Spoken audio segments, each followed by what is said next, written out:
বন্ধুগণ, আসসালামু আলাইকুম। আজ আপনাদেরকে আমি দেখাবো আমার ছাদ বাগানের অরবড়ই গাছে অরবড়ই ধরেছে। দারুণ ব্যাপার। এই অরবড়ই খেলে মুখে স্বাদ লেগে থাকে।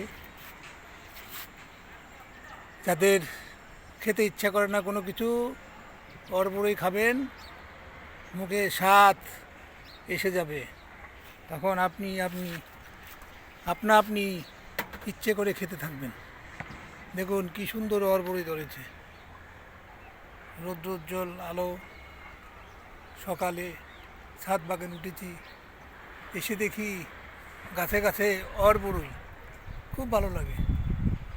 আপনাদের ছাদ বাগানে এরকম একটা অরবড়ি গাছ লাগান, দেখবেন প্রচুর অরবড়ি ধরবে। খুব সুন্দর পরিবেশ, তাই না? সবাই ভালো থাকবেন। আসসালামু আলাইকুম।